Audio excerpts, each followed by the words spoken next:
Did you know that right now, a staggering 320,000 Montanans are facing a massive shift in their healthcare? During the recent pandemic years, Medicaid renewals were essentially put on pause, but, well, that pause is officially over. Everyone enrolled in Montana Medicaid and Healthy Montana Kids is currently going through a mandatory renewal process just to ensure they still qualify for coverage. That is a lot of people, and if you're one of them, the clock is literally ticking to secure your health coverage. Welcome to this explainer. Look, Medicaid is an absolutely crucial lifeline for hundreds of thousands of eligible residents in our state, providing essential medical care and really just peace of mind. Today, we're demystifying the online renewal process so you don't experience any sudden, scary gaps in your healthcare. Renewing online is by far your fastest route to keeping your coverage active, and we're going to walk through it step by step using the state's digital tools. So, here is our roadmap for today.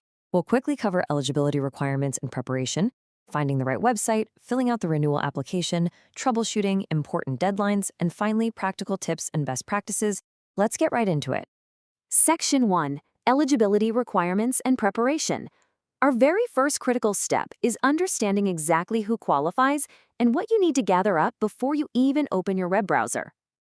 Okay, let's talk numbers. For 2025, the approximate monthly income limits for what we call MAGI populations, that stands for Modified Adjusted Gross Income, really shift based on both your family size and your specific category. Just to put that into perspective, a single adult between 19 and 64 has a monthly income limit of roughly $1,769. But if you look at the limits for children ages 0 to 18 in a family of 4, that limit jumps way up to $7,178. These categories ensure that the most vulnerable folks, especially kids and pregnant women, have a bit more flexibility. It's incredibly important to verify exactly where your household falls on this chart as you're getting ready to renew. Now, I cannot stress this enough. Preparation is absolutely everything here. Incomplete applications are literally the #1 cause of processing delays. So before you start typing anything, gather your documents. For identity, you'll want your Social Security card, birth certificate, or Montana ID handy.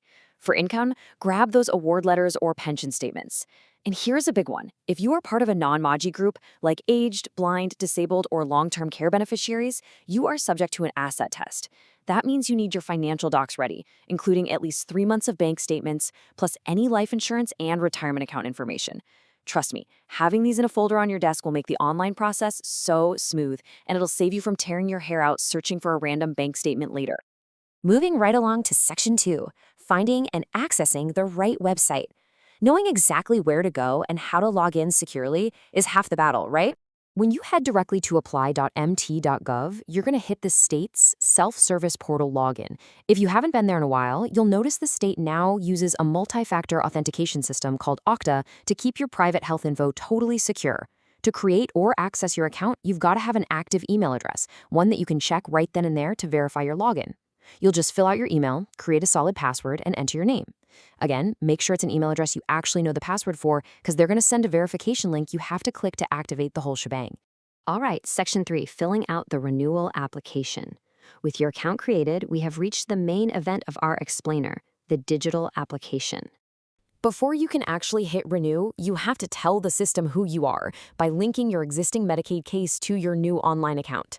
Once you're logged in, you'll see a button that says Manage My Account. Click that, and it'll prompt you to enter your name, date of birth, social security number, and your specific Medicaid case number. Now, where do you find that case number? It's printed right at the top right corner of any mail notices you get from the Department of Public Health and Human Services, or DPHS. You have to input that exact number to connect the system to your current benefits. Oh, and quick side note, you must be the head of the Medicaid household to link and view this case. Once you're successfully linked up, you'll land on the main dashboard. You're looking for the button that says Report Change/Renew Benefits. When you click into that, the system is going to walk you through verifying your household info, your income, and your assets. It's absolutely imperative to be highly accurate and honest here to avoid any hiccups. And remember those documents we gathered earlier? Yeah, you'll likely need to upload them now. Here is a massive pro tip straight from the portal guidelines. Save and upload your documents as PDF files rather than photos from your phone. PDFs have a way smaller file size, which literally stops the system from getting overloaded and freezing up on you mid-application. Section 4, Troubleshooting and Assistance. Look, we all know government tech can be frustrating at times, but we've got solutions for the most common roadblocks. It is super common to see a big red error message that says your session has ended because of an error. Basically, if you step away from your computer for a few minutes to hunt down a document, the portal will time out for security reasons. If you see this, do not panic and don't assume your application is lost forever. You just need to head back to apply.mt.gov and sign back in. Easy fix. But hey, sometimes you just need a real human to help untangle things. If you're totally locked out, if you just can't find your case number anywhere, or if you need someone to walk you through the forms, these are the vital numbers you need. The DPHS Public Assistance Helpline at 1-888-706-1535 is your direct line to the state. Though just a heads up, be prepared for a bit of a hold time or to schedule a callback. If you'd rather have free, local, and confidential navigator assistance, call Cover Montana at 1-844-682-6837. They literally have experts whose entire job is to help you get and keep your coverage. Section 5. Important deadlines and follow-ups. Missing these dates is a surefire way to get an interruption in your coverage, so let's lock them down. Let's break this timeline down. If you're submitting any paper documents, DPHS really needs to receive your packet by the 10th day of the month your redetermination is due. That gives them time to process it by the end of the month. Generally, you have a 30-day window to return a manual packet once it's required. But listen, the most critical deadline to remember here is the 90-day window. If you miss your deadline and your case gets closed for a procedural reason, meaning you just didn't turn in the paperwork, not because your income changed, you have a 90-day reconsideration window. If you submit your renewal form within 90 days of losing coverage, the state can reconsider your case without making you fill out a completely new application from scratch.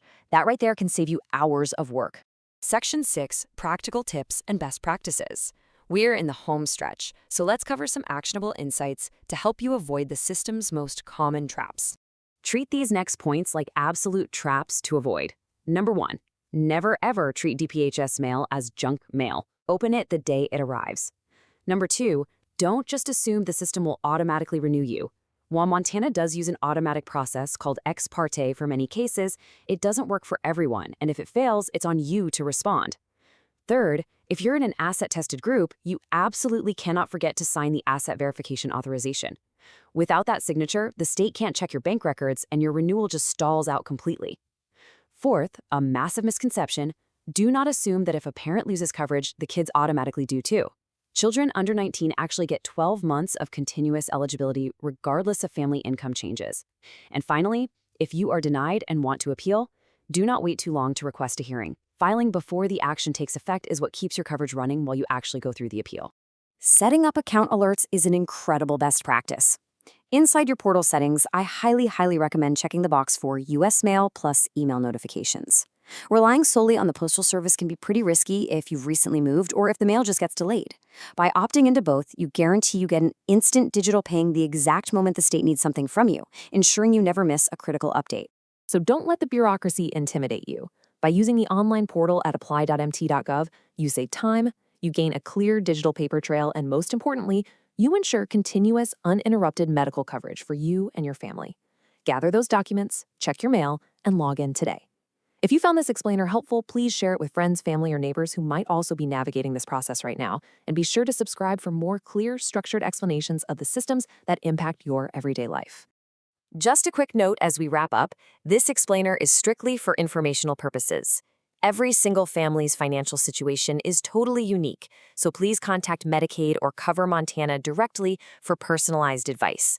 But with the tools and knowledge you now have, the bureaucracy shouldn't hold you back. The pause is over, and the clock is ticking. Are you ready to secure your health coverage today? Thanks so much for learning with us, and we'll see you next time.